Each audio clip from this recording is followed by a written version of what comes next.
Hello viewers, welcome to Revelations. My name is Mami Grace. Today we are going to delve into issues that pastors go through. So be person ye ministry no koto obi nanso ade de ne fam eno ene ye beka wa the youth who want to be in ministry, what they go through.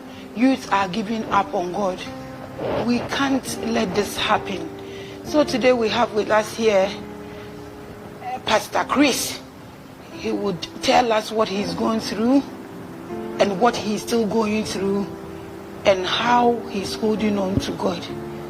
So Pastor Chris, welcome to Revelations. Thank you very much. Hope all is well with you. He's still keeping us. We bless God. You see everything that is going on in ministry, on TV, social media, everywhere you go. You hear about pastors doing this, pastors doing that.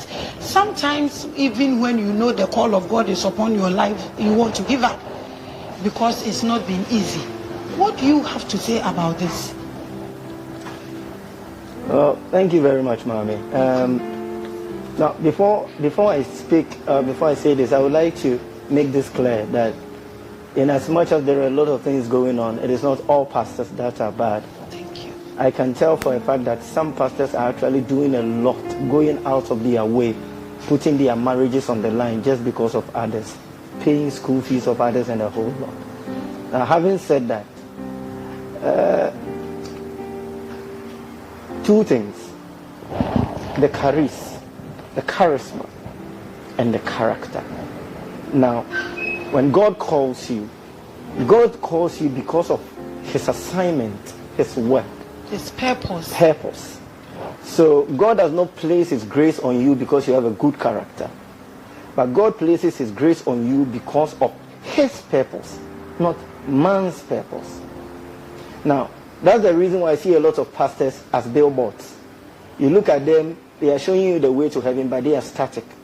Wow, you see some of them as billboards. Whoa. The arrow is on it, pointing towards heaven, pointing towards God. But because of the character, they are still standing at one place, directing people to heaven. And that's why the Bible says that God uses the foolish things of this world to confound the wise. You're a pastor, you think you're smart, but God is using you to draw people to him. But because of your character, you are still standing where you are. You will be like Solomon that died in a shrine. Exactly. So the youth don't have any idea about these characters and this charisma thing. So what do you want to tell them? How do we differentiate the characteristics and then the charisma? How do we differentiate them? Okay, first of all, I think that as a youth, everybody, particularly the youth, as we're saying, you need to know God for yourself. Learn to search for God. The songwriter says, as the deer panteth, we must come to the state of extreme desire for God. Not for the pastor, but for God. Not for the church building, but for God. Now, this desire will begin to usher you into reading of the scriptures. Now, a young and say everything is spiritual.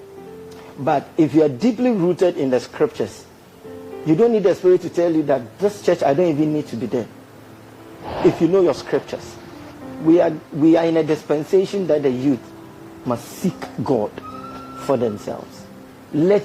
Search for God. Let God reveal himself to you.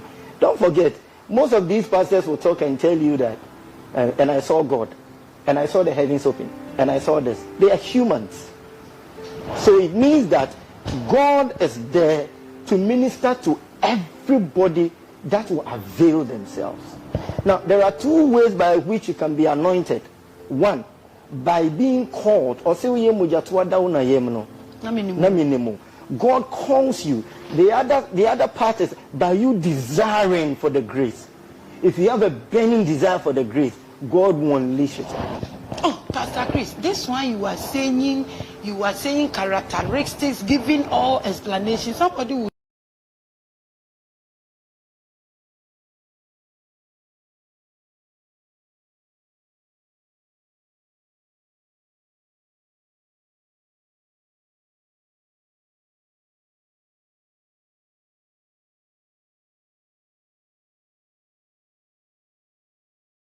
That's a big one.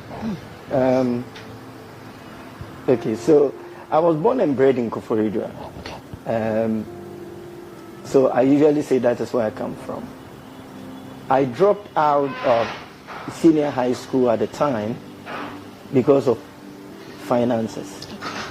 So I came to Accra at a very tender age, you know. Now, my whole life has been in ministry.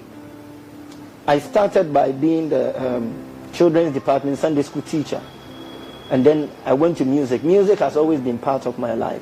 Directing choirs, I'm a pianist. I play most of the instruments in the church. So that is how I started. Now, somebody will look at me now and say that, you look good. Well, some of the things I do include corporate branding. So I might look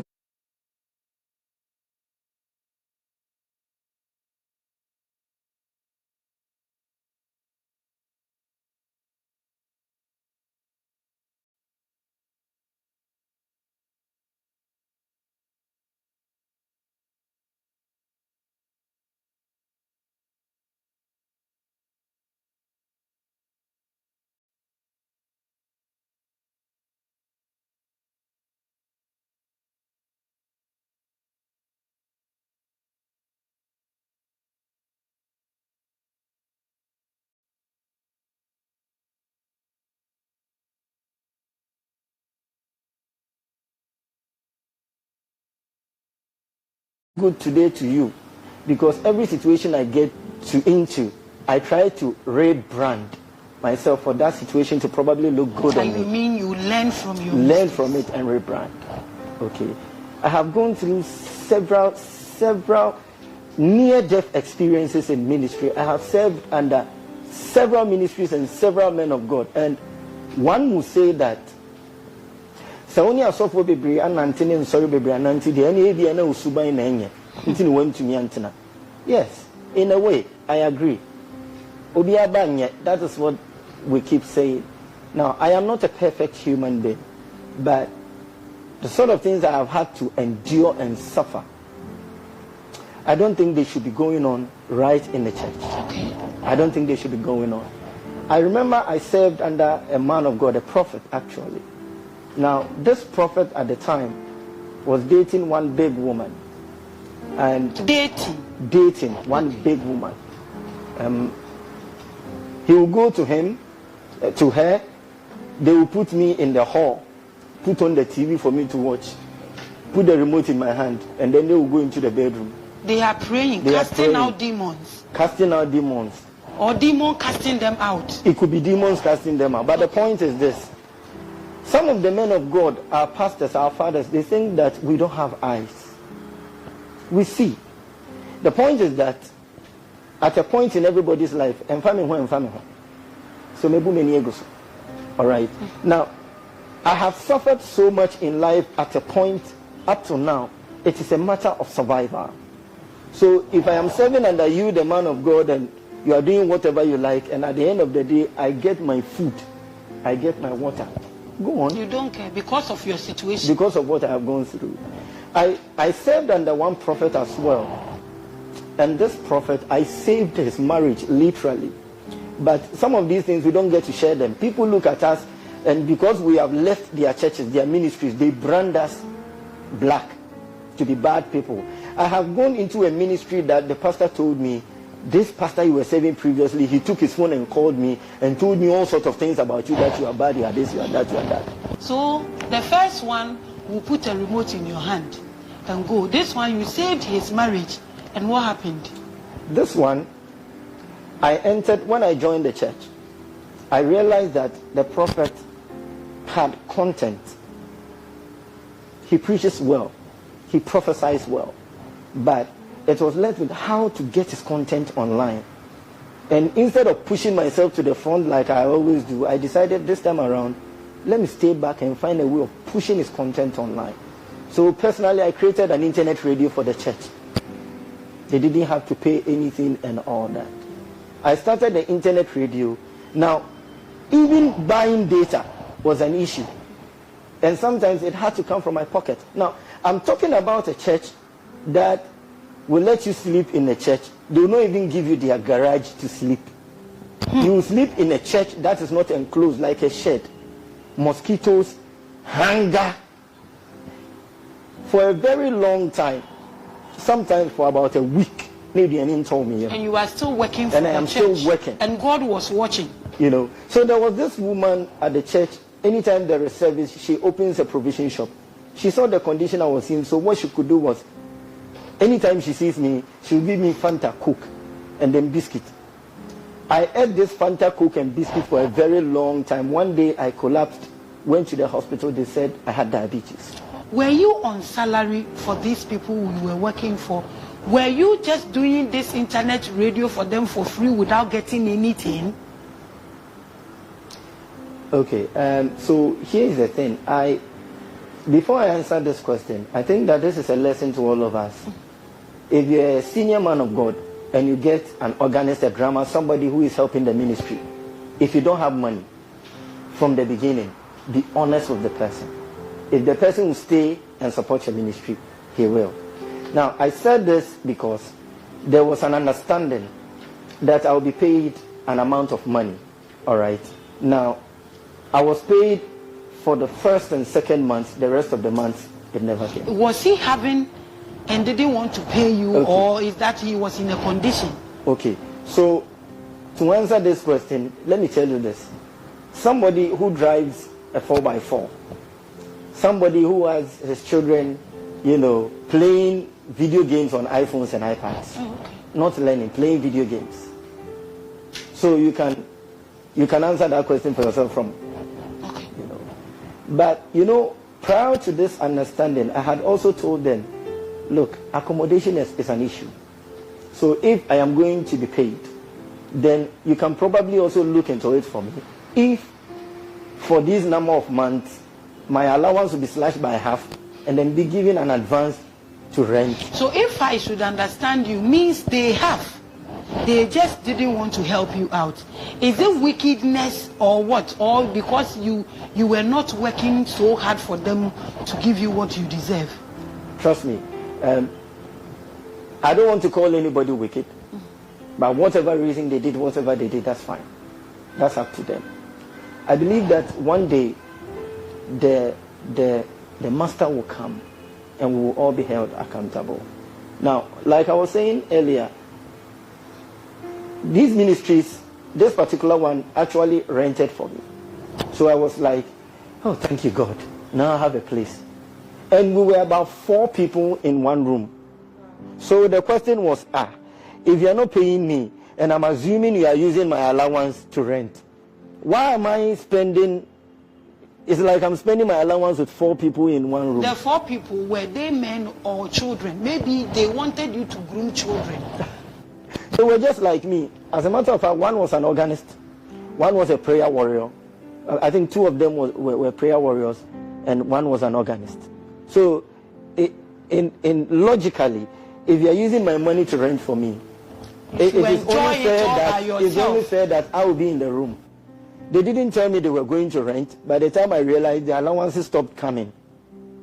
And then after some months, I was told that a place had been rented and we should move in. I went there only to realize that I wasn't the only one in the room that was rented with my allowance. So these were some of the issues I had to go in. Now, it is very important to note that some of these pastors, they put systems in place. And most of the time, these systems lead to their failure. Now, why am I saying this? Sometimes it is probably the administrator, it is probably the treasurer, it is probably the assistant pastor, the deacon, the elders, all these people. Because sometimes, if you even want to talk to the man of God and tell him exactly what you are going through, these people will hinder you. Okay, so when you had this diabetes, what happened? What happened again? And if you want to talk to this man of God and these people will hinder you, the man of God always see you in church playing this organ, and most of the times we have their numbers. I can tell you one thing, that a lot of these men of God, when they call you, when you call them, they wouldn't pick. Sometimes You will call them for more than 2 weeks. And after 2 weeks, they will reply with a text. And when you see them in church, you will go through a long queue, heavy protocol before you see them. The church worker. You, the church worker. You only get to see him when church workers are having a meeting. And when you are able to talk to him, he will tell you, come to the office at so-and-so date and let's talk. You will never get to see him. So wrap it up for me, please. After the diabetes, what happened? Have you met any man of God who has been good to you, that you can make the difference, that this one, there are good ones out there? There is this man of God I remember, Pastor Michael Asamoah. I think Love Fold Chapel. And this man saved me.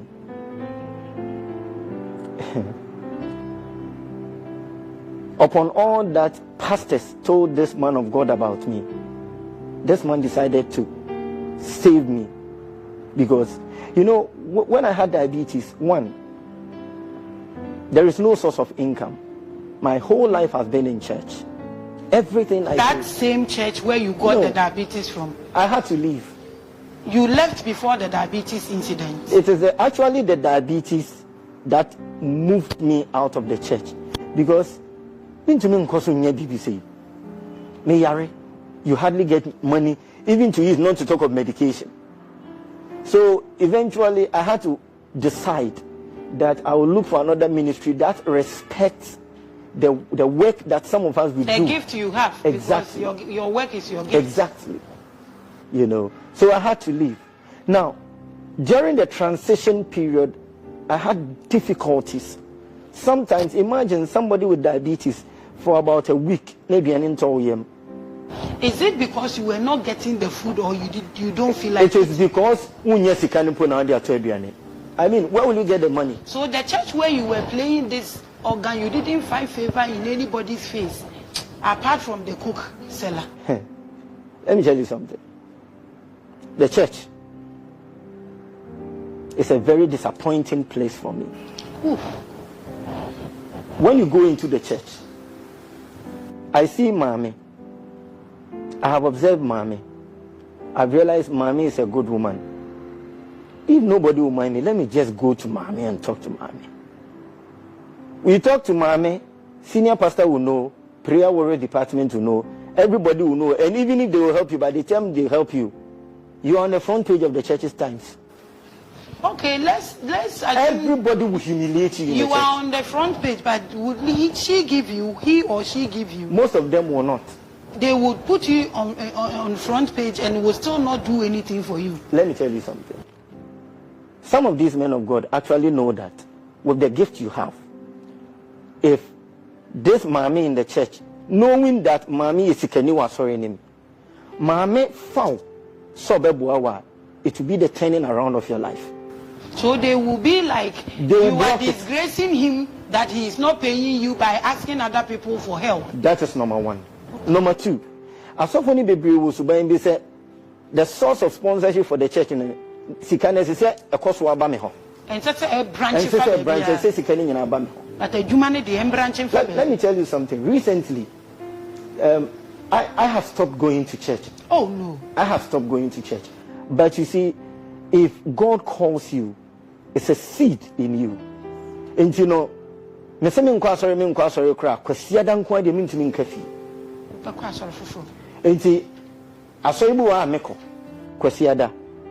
now there is this influential woman in that church. Now I happen to know this woman in a church I have served before, but now memories me is shady. And you know, I approached this woman after the service, and I'm sure I say Mommy, I say more. Then she mentioned the church. I said, that is where I know you. I was also in that church. So we began getting close, not knowing that the church members had actually gone to the senior pastor and reported me to him. Not knowing that this woman, because she is very rich, she is a source of finance for the church. And the pastor had actually made it in such a way that there are some specific people in the church who they will never allow to come close to that woman. That is the World Bank. So getting close makes you an armed robber. And these are some of the things in the church that I think we should be dealing with and we should be talking about. Because you see, when God calls you, he calls you into an office of service. He calls you into an office of service. You're a steward, which means on the day that the master shall come, you shall render account. Now, if you are a pastor to serve, why do you allow people to suffer serving under you? Look, the number of times I have seen money in my life are the number of times I have decided to work outside church. This is not fine. These issues are issues that we need to talk about. And serious issues. This is a man who has been in church working for God without getting anything. He is a pastor, but now he's out of church because of some people's behaviors and attitudes. Pastor Chris, you can't give up on God. My little advice, when Elisha was with his people, the people told Elisha that the place where they are dwelling is too small for them. And then Elisha said, so they want to go and cut trees somewhere. Elisha said they should go. They said, no, please go with us. They pleaded. Elisha went with them. They were cutting beams and trees. And the Bible said the ass head fell into the river. And one of them screamed and shouted, the ass head fell into the river. Elisha asked, where did it fall? They showed him the place. And the Bible says he cut a stick and put in the river, and the ass head floated for his people to say. What am I trying to say? Pastors need workers like you. And workers like you also need your pastors. So please, don't give up on God. Don't be like you won't go back to church. I plead, if you are in church already, if you are back in church already, what do you have to tell the people watching you? I know some of us, some people have gone through what you've gone through and even maybe more. If somebody is watching you with a similar situation, what do you have to tell the person? What advice do you have to give to people who are watching you?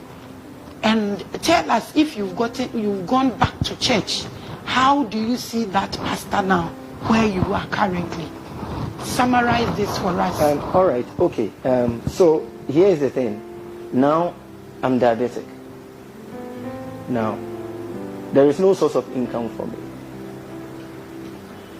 I go to church with this condition, and I'm going to say things that I'm sure all of you will be shocked. I sit behind the piano and minister sometimes for 2 hours, 3 hours, 4 hours. And when I talk about sitting behind the piano, me bottle. One church, or you go round playing for churches? One church. Right now. I don't believe in changing churches. Okay. So right now you play for right one now, church. like I said, I don't see myself belonging to any church. So I just join a church on Sundays. And even there, I help them. Okay, but the point I'm making is this. There are a lot of people out there who are suffering just like me. And the church is not even considering them. Let me ask you a question.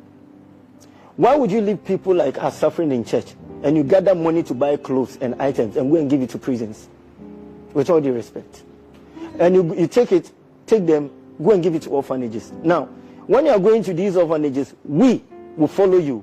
Take the camera, go and shoot videos. Meanwhile, we are hungry. You have money, you buy these things, and you're actually going to give out. Now, when my mother was alive, she would call this outside gentility home cry. You want people to see you very nicely on the outside, but when we come into your church, people are actually dying. The only advice I can give to people that I've been using to encourage myself is that you cannot give up on God. You can't. What will you do? You can't give up on God. What you can do is, look, there are times that my legs will seize and I'll be lying on my bed. I can't get up. the right side of my body is frozen, and all I'll be saying, Eradigimio, Eradigimio, Eradigimio. I will be crying and I'll fall asleep till the next day. These are some of the things. As I'm talking to you, my something is not even functioning because of that. So you can't do wongro. I can't. So relationship and marriage is out of the equation for me. God is faithful. Amen. God is faithful. Amen. But the point is this: God has given us wisdom. God has given us His word. There are a lot of things that needs wisdom, not the word. If somebody is hungry, you don't open the Bible. You serve the person with food. If somebody is sick, now God has given wisdom to doctors. The doctors need to be paid to take care of the person. When somebody is sick in the church, they say call for the elders. Let them pray. After they have prayed, pay money for the person to go to the hospital. Let the person get treatment. These things are very important. I know drummers, I know organists, I know singers, I know people who are leading worship in the church that they have no choice than to be living with their girlfriends before they can survive. That churches are not looking at them at all. And churches will normally look at us and tell us, oh, yame. You are still watching Revelations. My name is Mami Grace. Follow all our social media handles. Instagram is Jerome 2020. Facebook is Mami Grace. YouTube is Mami Grace. Same time next week, we will still continue with this conversation with Pastor Chris. So tune in.